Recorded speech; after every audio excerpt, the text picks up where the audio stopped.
Governor Newsom why this state is a dysfunctional and unsustainable project. A Wednesday night, there's been 15,000 acres, 1,000 structures destroyed. Nobody knows how many people are missing.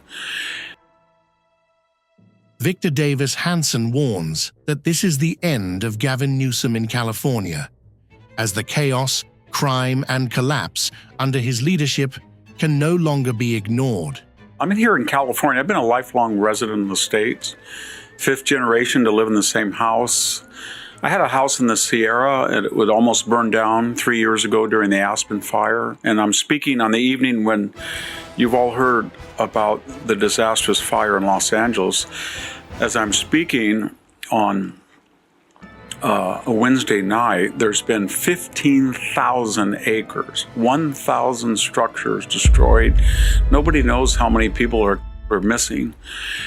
Victor Davis Hanson exposes what no one dares say about Gavin Newsom. California's collapse is the result of failed leadership and reckless policies. And how do we characterize this? Everybody's talking about the Santa Ana winds, climate change. I mean everybody, the people in power. But it was preventable. And once it started, this fire, it could have been assuaged. You could have had it lessened, that the severity didn't have to be as catastrophic. So I would characterize it as a DEI, Green New Deal, hydrogen, something out of Dante's Inferno. And what I mean by that is it's a systems breakdown, a civilizational collapse. When you look at the people in charge, Gavin Newsom flew in to sort of do these performance art stunts, but he has systematically ensured that water out of the Sacramento River and the watershed of Northern California would go out to the sea rather than into the aqueduct. Victor was disappointed with what happened in California under Gavin Newsom, blaming his leadership for the state's decline and mounting crises. Gavin Newsom, as I had mentioned earlier, has had a series of podcast interviews, and he's selected conservatives. Charlie Hurt, Michael Savage, and others have been meeting with him. Steve Bannon was the most recent, and they're asking him a series of questions. But none of them seem to really get to the heart of the matter, and that is to ask Governor Newsom why this state is a dysfunctional and unsustainable project. I'm not talking just about the $100 to $200 billion high-speed rail debacle. I'm not even talking about Governor Newsom's up of 4 dams on the Klamath River. Took about $250 billion that he took out of a bond measures fund to do what? To build reservoirs. I'm not even talking about his cancellation or delaying of 3 reservoirs in Los Banos Grandes, the Sites Reservoir, and Temperance Flat, which would have given us in a year like this, where we have ample rainfall and snowmelt, about 5 million acre feet of storage. I'm not talking about any of that. I'm talking about the more dire catastrophes. Right now, the state started the year 2024, $76 billion in debt. We have the highest income tax rate at 13.3. We have the highest gas taxes at nearly 70 cents a gallon. We have among the highest sales taxes, property taxes. California ranks either dead last or among the 5 worst states when it comes to the condition of its freeways and roads, a decay that mirrors the broader decline of the state. Right now, Governor Newsom, half of all births in California are covered by Medi-Cal. We have spent almost $11 billion on indigent aid, mostly for people who are here illegally. You are now broke. Even that was not enough. You are asking to borrow $3.4 billion from the general fund, which was in arrears, to pay for the health care of people who were largely allowed to come into California illegally. More importantly, in addition to that, almost 20% of all the people who are PG&E, Pacific Gas and Electric users, have not paid their bills. It's a fantastic multi-billion-dollar shortfall. What is your plan to address that? If it's to raise rates, we already pay 70 to 80% higher electric bills than any other state, and on general, higher than the average American. We're up to German territory. Victor asserts that California harbors more illegal aliens than any other state in the Union. A burden, he says, is reshaping its economy, politics, and social fabric. What is your solution to that? Recently, there have been surveys of roads and infrastructure. California is either last or among the 5 worst states as far as the conditions of their freeways and general roads. How can that be when we have the highest gas taxes in the United States by far?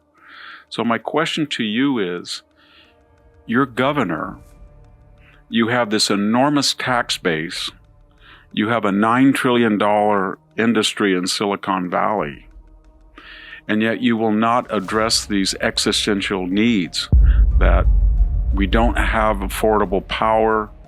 We don't know what to do with the millions of people, 1 out of every 5 who won't or can't pay their power bill. We don't have enough money to give medical support for illegal aliens. 27% of the population of the state was not born in the United States. That's an enormous task of integration and assimilation and civic education in our schools, which we're not doing. Our school test scores are among the bottom 10 in the United States. And given all that, it's an abject disaster, because what you have done, Governor, and you didn't do it all, you inherited a lot from your predecessor, Jerry Brown, but you created a state which has the highest taxes and the worst social services. And the result of that is 3 things. Number 1, 10 to 15 million people said, if I'm going to pay the highest taxes and yet live in a state that has a high rate, poor social services, awful schools, I'm out. And they have left. And that was our traditional middle-class entrepreneurial cohort.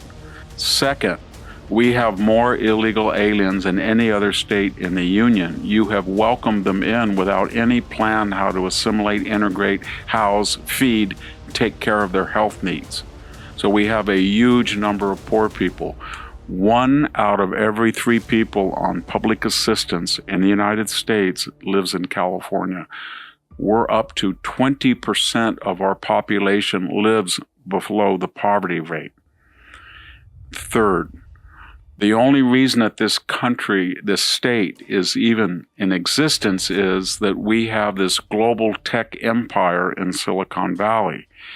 But the result of it is we have a pyramidal medieval society in which we have a small billionaire class, and 1% of Californians pay about 50% of the income tax, that has utopian agendas about solar and wind power and diversity and equity, but they're not the majority of the population. They're not the minority of the population. They're a tiny little influential coastal elite who's become the richest group of people in history because of Silicon Valley.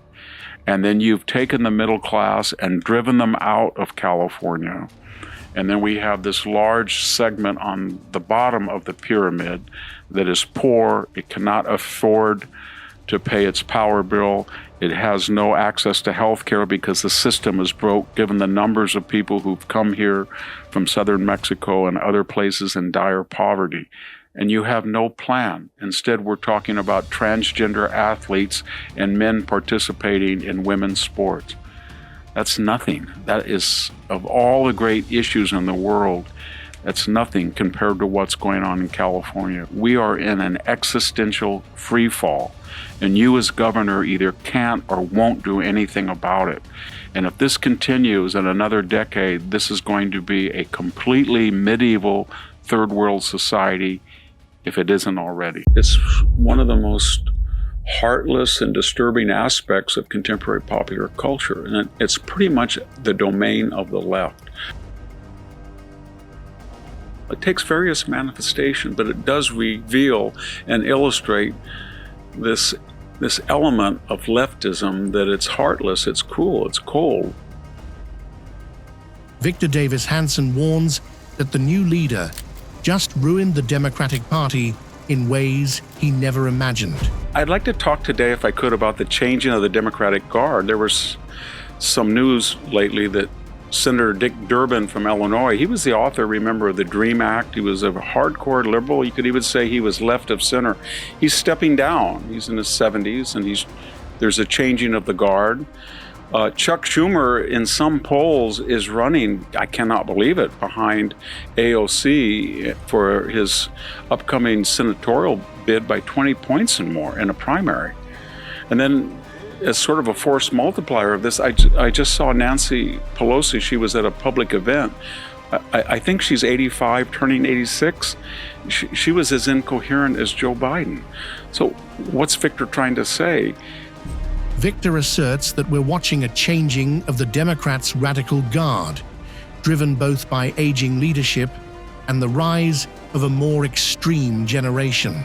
We're watching a changing of the guard, both due to aging, and we see that with Joe Biden, and the Biden generation is over with, and Nancy Pelosi.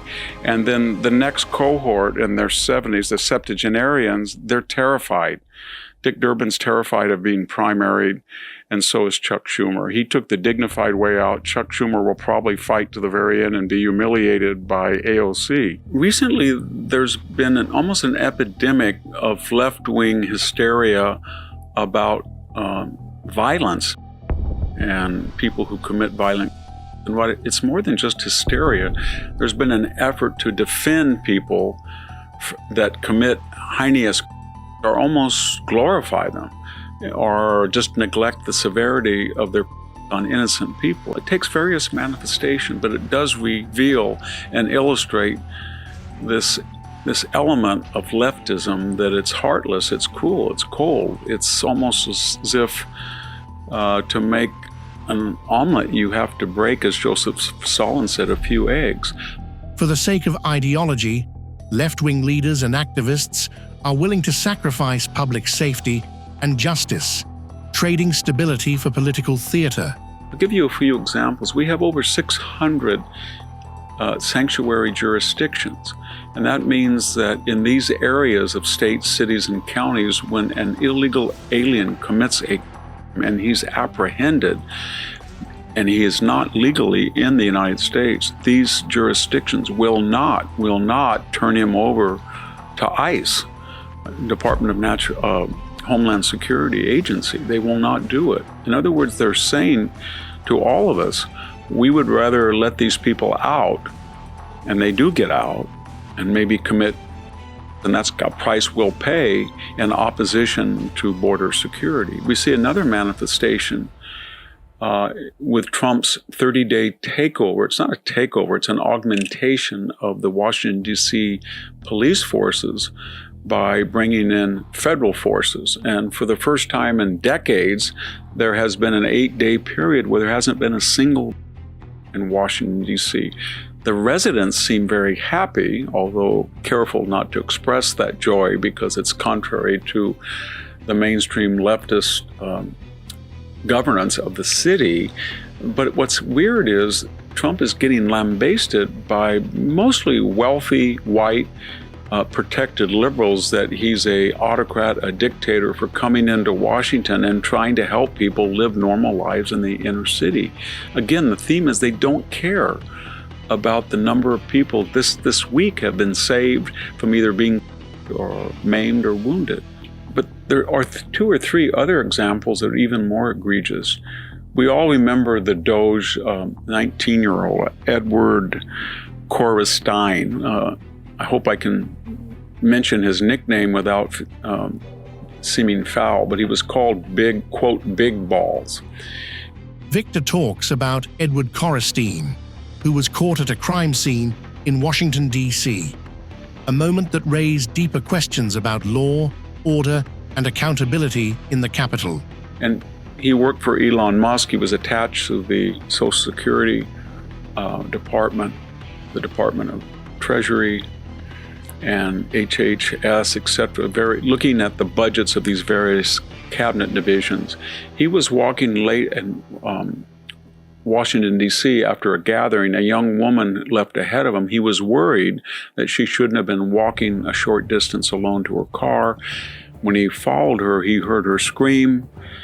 There were 10 young thugs. They were trying to carjack her car and hurt her. She was confronting them. He ran over, pushed her in the car, tried to get her secure. She locked the car. Then he faced off with these 10 people, and he was beaten to a pulp, as you would expect. 2 of them, the prime suspects, were arrested, detained, and of course a local judge in Washington, D.C., a liberal appointed judge, let them out. They're out now stalking people again, no doubt.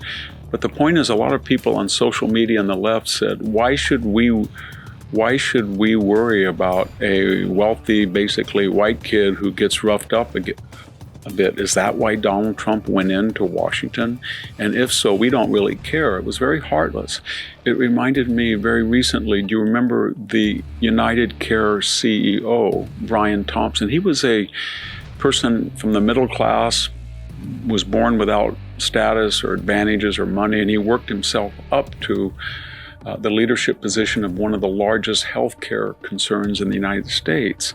And Luigi Mangione, a 25 or 26-year-old wealthy, well-educated kid, high status, privileged, decided that he was an enemy of the people because healthcare was not universal, and United Healthcare may have refused coverage to certain people in need. So he decided he was going to kill him, and he did. He murdered him. It's on tape. Some on the left canonized Edward, going so far as to make a play about him on the West Coast, turning a crime scene figure into a cultural symbol. And what was the reaction of the left? Some on the left canonized him. They even made a play about him here on the West Coast. He is a folk hero. A former Washington Post reporter did an interview and talked about how magnetic he was, good looking he was. There was one other example. There was a Blackstone, that's a real estate investment firm in New York, a very successful young woman in her 40s, Wesley LaPatner, and a deranged or angry, I don't know what we would call him, young man walked in broad daylight with a semi-automatic weapon. He was angry because he felt he should have been given a chance to go to the National Football League, and he had a vague idea where the National Football League headquarters was in Manhattan. He burst in through security.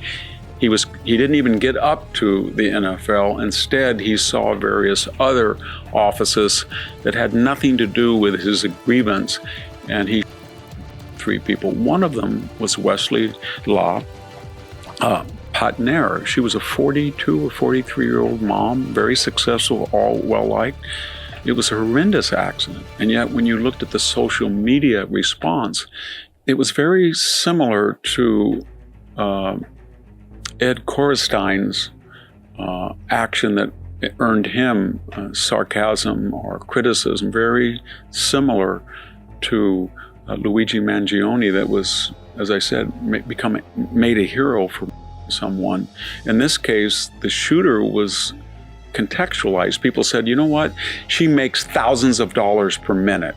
I'm not going to worry that she was offed by somebody who was from the underclass. What is the common denominator of all of this new leftism? It's sort of Stalinistic. It basically says, for the greater good of the revolution, there are enemies of the people. We don't want to know what their independent circumstances are. We don't really care if they're moms, they're nice people, they're bad people. All we know in our Marxist binary, they're on the wrong side of the ledger. They're the victimizers, and the poor people who are thugs and assaulted them, they're the victimized. They had a perfect right, we're going to weigh in. In other words, it's one of the most heartless and disturbing aspects of contemporary popular culture, and it's pretty much the domain of the left.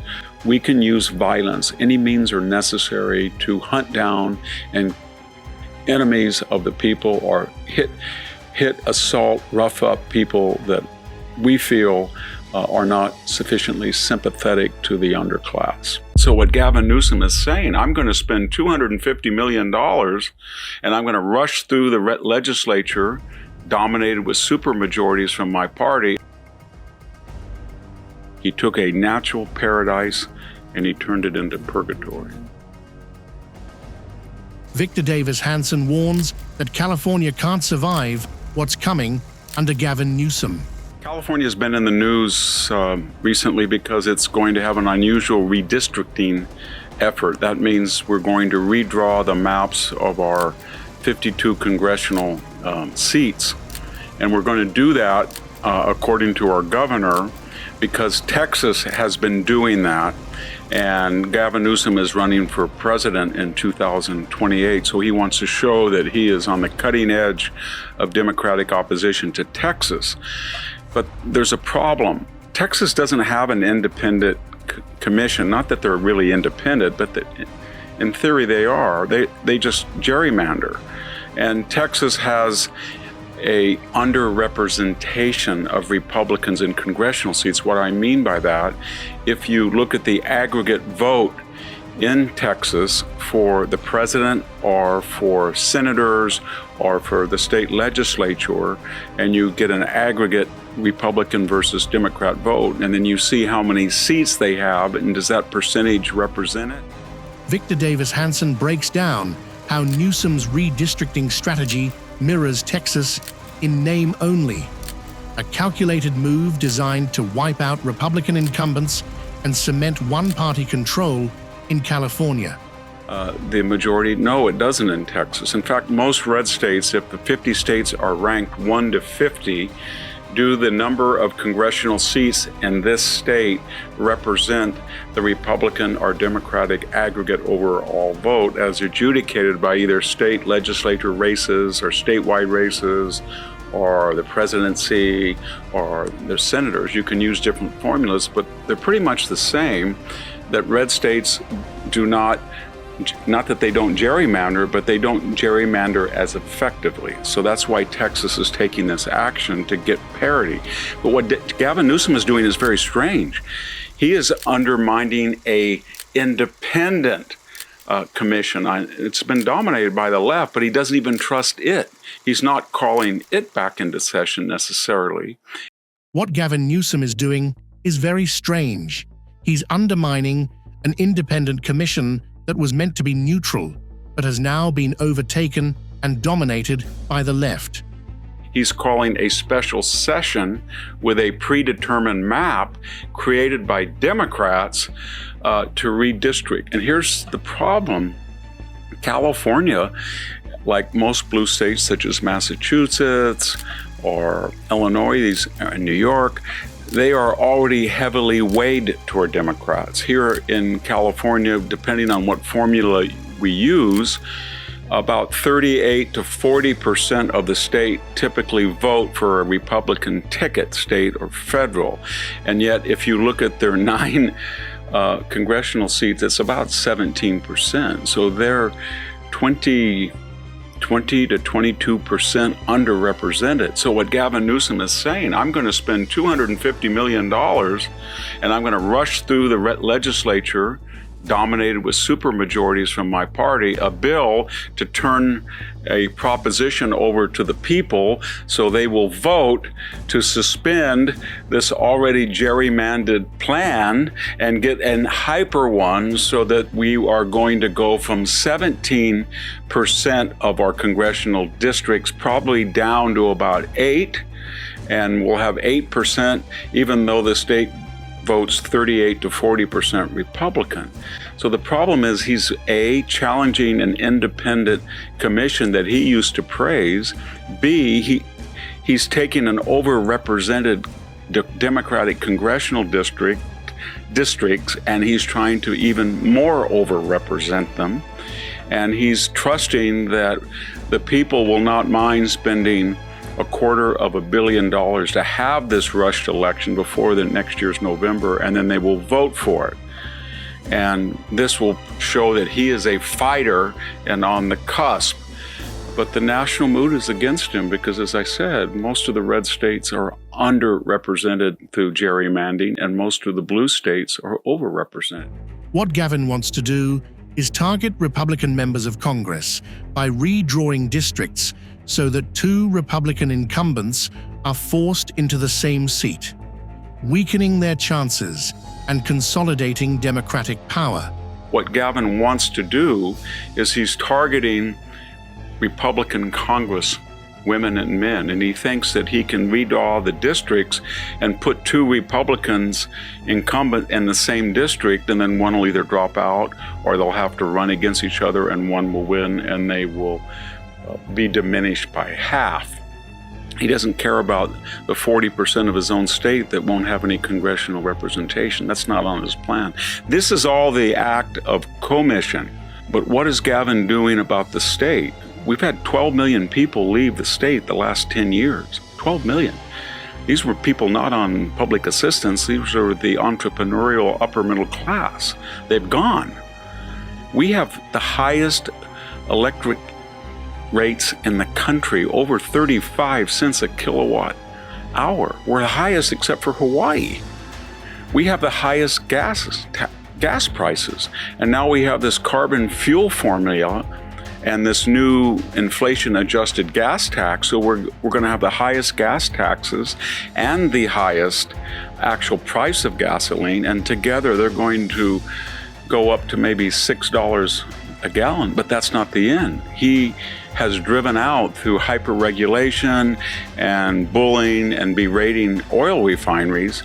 We're going to drive 2 main ones out, and we're not going to have very many left. And if that should happen, gas could go up to $7 or $8 a gallon.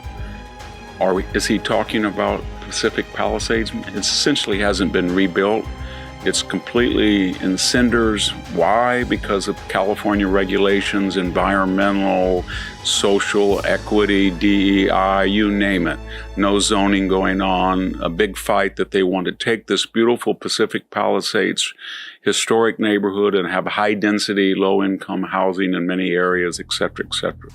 Gavin Newsom is using underhanded tactics to make the already notorious system even more unfair, tilting the balance further in his favor. Bottom line, here is Gavin Newsom using 4-letter words, expletives, boasting that he's going to attack Trump by spending $250 million to even make the notorious California congressional election map even more unfair as reply to Texas, which is it's not fair now. They may be doing something extraordinary, but they're trying to get their congressional districts to reflect their party breakdown in their state. And Gavin is doing this while he won't address gas, he won't address the flight of people, he won't address the highest taxes in the nation aggregate, he won't address electricity prices. And I just drove about 200 miles home today. I can tell you that if you get on the California freeways, such as they are, it's taking your life in their own hand. They have been on chains essentially since the 1970s, when the population was not 41 million, but about 17 million. So the population has doubled and the infrastructure is the same. And Gavin Newsom is doing what? He's doing another performance art, wiggling his head, saying the F word, the S word, trying to dare Trump to stop him, all in performance art for his next presidential run. Final observation, what he's counting on is nobody looks at the price of electricity, the price of food, the price of housing, the price of gas, on the infrastructure rate, etc. in California. Because he, more than any other Californian, as a Bay Area City Council person, as a San Francisco mayor, as a lieutenant governor, and as a governor, has ruined this state. He took a natural paradise and he turned it into purgatory. So Gavin Newsom is in a fight with Donald Trump back and forth, who issued him a temporary work permit. But I think Gavin Newsom, who champions the cause of unlawful immigrants, is going to lose that argument against Donald Trump, who tries to deport them. But more importantly, it's beyond controversy. Gavin Newsom's California issued this man a driver's license. This man was not a U.S. citizen. He was not here legally, and he could not read or write English, apparently. And the wages of that, we found out in Florida, were the 3 innocent people, and no remorse, no apologies on the part of California or Gavin Newsom. Bottom line, California is dangerous to itself in a myriad of ways, but it's also dangerous to everybody outside of California because its pathologies are not contained within its borders.